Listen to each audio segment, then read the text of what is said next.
وہ بخاری اور مسلم دونوں میں حدیث ہے. نبی علیہ السلام نے ایک صحابی سے پوچھا کیا تم نے سرر شعبان کا روزہ رکھ لیا؟ ان کا نہیں یا رسول اللہ. فرمایا پھر اب شوال کے مہینے میں 2 روزے رکھنا تم، اگر تم نے سرر شعبان کا روزہ نہیں رکھا.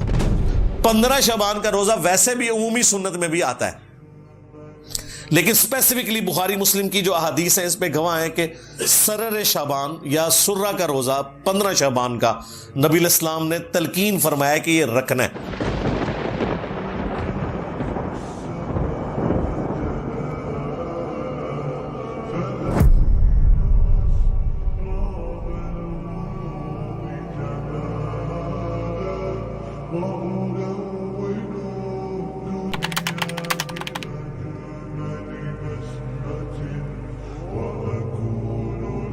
رمضان المبارک وہ مہینہ ہے جس میں قرآن نازل ہوا، لہٰذا اب اس کو سورہ الدخان کی ابتدائی 6 آیات کے ساتھ جوڑ لیں، جس میں اللہ تعالی نے فرمایا تھا حامیم والکتاب المبین انا انزلناہ فی لیلۃ مبارکۃ انا کنا منذرین. ہم نے اسے بابرکت رات میں نازل کیا اور ہم ڈر سنانے والے ہیں. تو وہ بابرکت رات رمضان المبارک کے اندر ہے. یہ کسی مفتی کا فتویٰ نہیں ہے، کسی صحابی کا فتویٰ نہیں ہے، یہ اللہ تعالیٰ نے خود بتا دیا قرآن کے اندر. لہٰذا اب وہ کہانی تو ختم ہو گئی کہ قرآن حکیم جو ہے وہ شعبان کے اندر نازل ہوا ہے.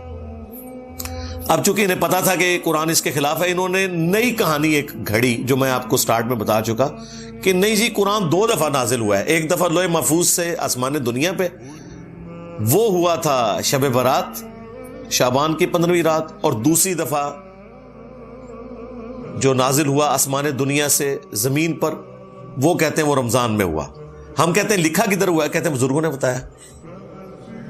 یہ تو اتنا بڑا ٹروتھ تھا، یہ قرآن میں آنا چاہیے تھا کہ شعبان کا مہینہ ہے وہ جس میں ہم نے قرآن کو نازل کیا لوح محفوظ سے آسمان دنیا پر، اور رمضان کا مہینہ ہے وہ جس میں ہم نے قرآن کو نازل کیا آسمان دنیا سے محمد رسول اللہ صلی اللہ علیہ وآلہ وسلم کے قلب اطہر کے اوپر. لیکن قرآن و سنت بالکل خالی ہیں اس سے. باقی جو شب برات کے حوالے سے ایک مشہور ترین حدیث پیش کی جاتی ہے وہ بھی میں ڈسکس کر لیتا ہوں. وہ جامع ترمذی میں ہے، سنن ابن ماجہ میں ہے، مشکات کے اندر بھی موجود ہے، اور یہ حدیث سب سے مشہور ترین حدیث ہے جس کو سارے لوگ کوٹ کر رہے ہوتے ہیں، خواہ وہ ڈاکٹر طاہر القادری صاحب ہوں، خواہ مولانا طارق جمیل صاحب ہوں، باپا جانی الیاس قادری صاحب ہوں، سب اس حدیث کو وہ کہتے ہیں جی دیکھیں جامعہ ترمذی میں یہ حدیث آئی ہوئی ہے، سنن ابن ماجہ میں آئی ہوئی ہے کہ نبی علیہ السلام ایک رات بقیع غرقد قبرستان میں چلے گئے اور سیدہ عائشہ آپ کے پیچھے چلی گئی کہ آپ علیہ السلام اچانک اٹھ کے کہاں چلے گئے. تو نبی علیہ السلام نے فرمایا کہ عائشہ تم نے گمان کیا کہ اللہ کے رسول تمہارے ساتھ کوئی خیانت کریں گے؟ یعنی میں کسی اور بیوی کے پاس نہیں گیا، میں تو اس رات بقیع غرقد قبرستان آیا ہوں، اور یہ آج 14 اور 15 کی جو درمیانی رات ہے شعبان المعظم کی، یہ ایسی رات ہے جس میں اللہ تعالیٰ بنی کلب جو ایک قبیلہ تھا عرب کا بہت بڑا، اس کی بکریوں کے بالوں سے بھی زیادہ لوگوں کی مغفرت کرتا ہے.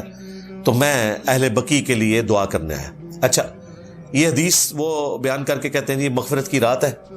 اس حدیث کے ساتھ خود لکھا ہوا ہے امام ترمذی نے کہ یہ حدیث منقطع ہے، یعنی راویوں کی ملاقات ہی نہیں ہے آپس میں.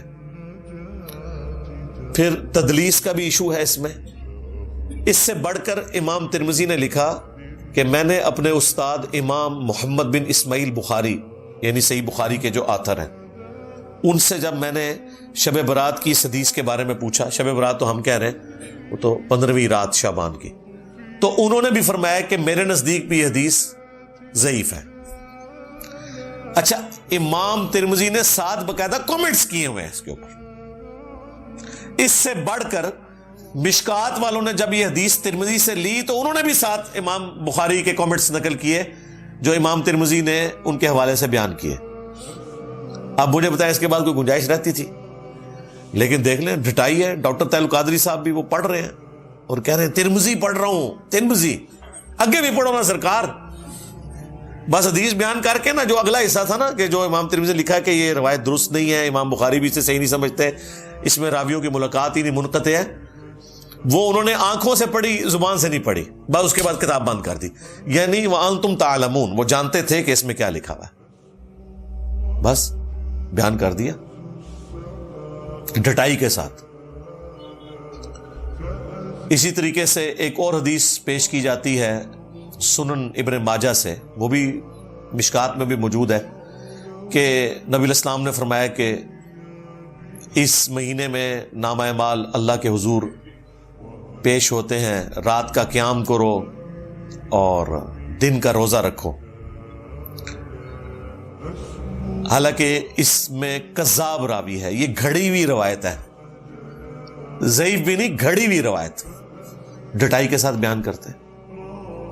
اور یہ رات جو ہے وہ فجر کا وقت شروع ہونے تک اللہ تعالیٰ کی طرف سے خاص رحمت کی رات ہے، فرشتے نازل ہوتے ہیں، وہی جو لیلۃ القدر کے بارے میں ہے.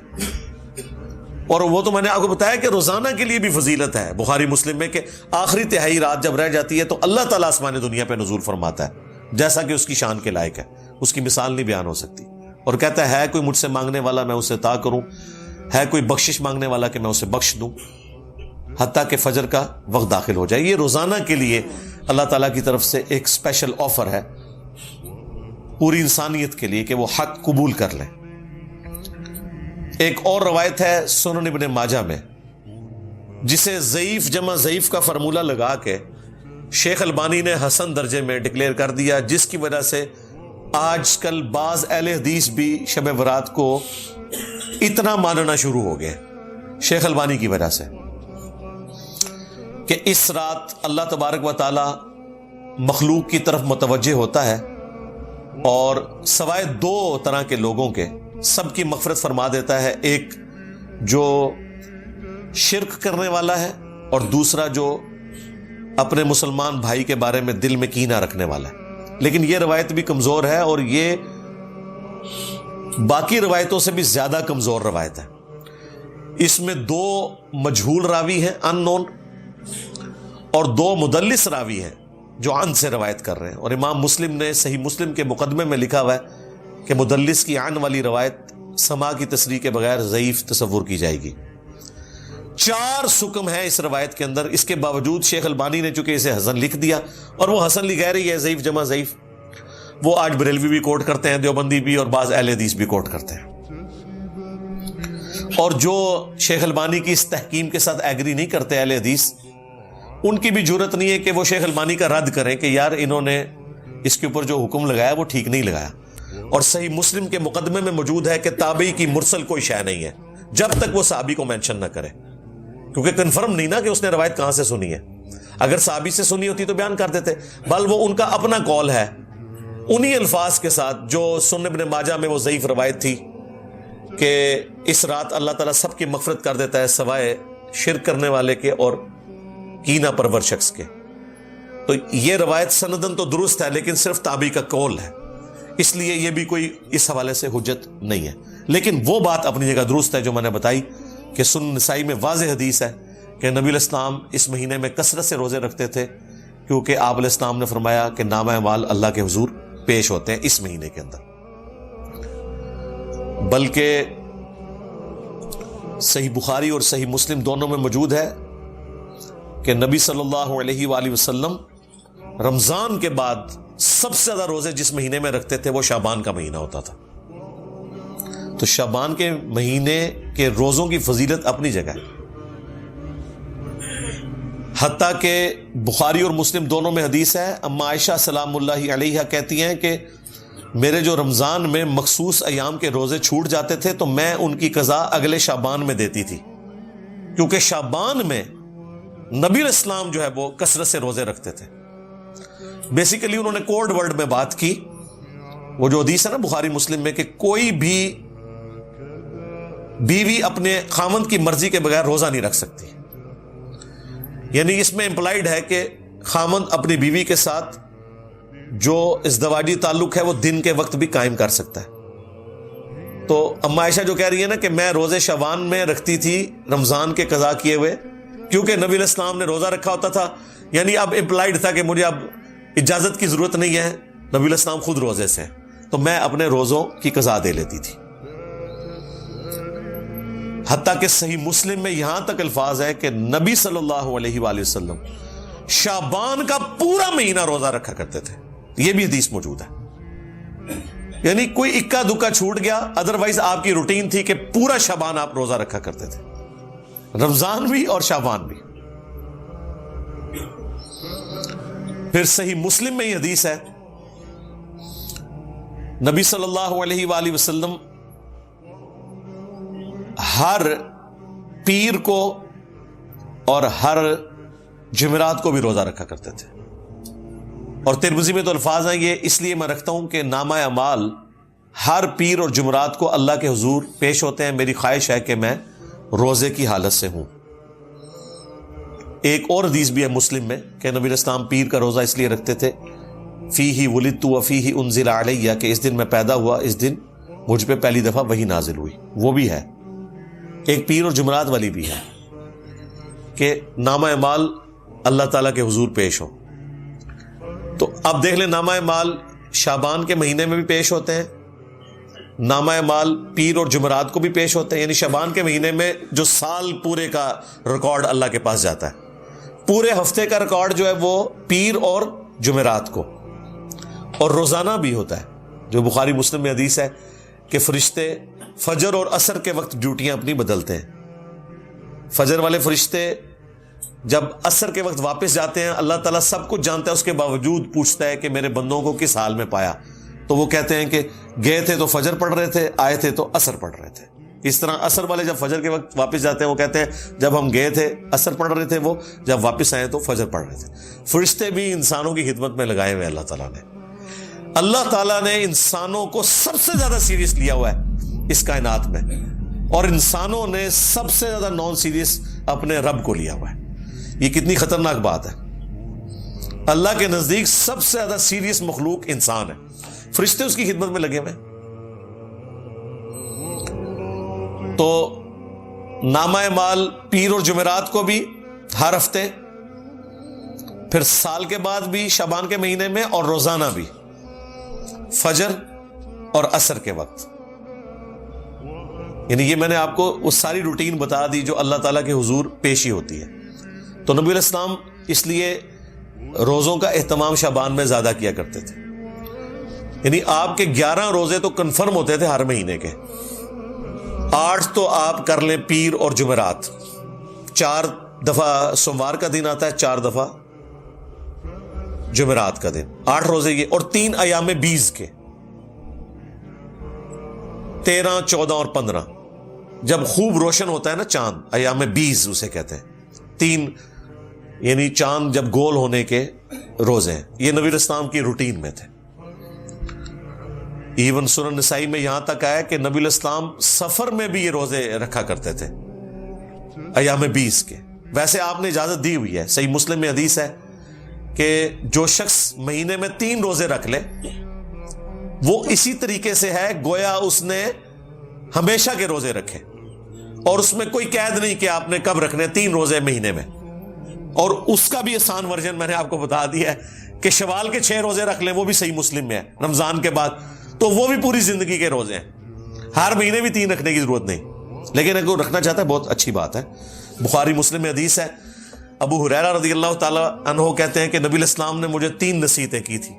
نمبر 1، مہینے میں 3 روزے ضرور رکھنا، کوئی سے 3 دن، بہتر ہے اس میں ایام 20 13 14 15. نمبر 2، اشراق کی نماز، اشراق کہہ لیں، چاشت کہہ لیں، دوحہ کہہ لیں، یہ سارے ایک ہی نماز. اوابین بھی اسی کا آیا ہے، صحیح مسلم میں اوابین کا لفظ بھی ہے اس نماز کے لیے جو سورج بلند ہونے کے بعد پڑھی جاتی ہے.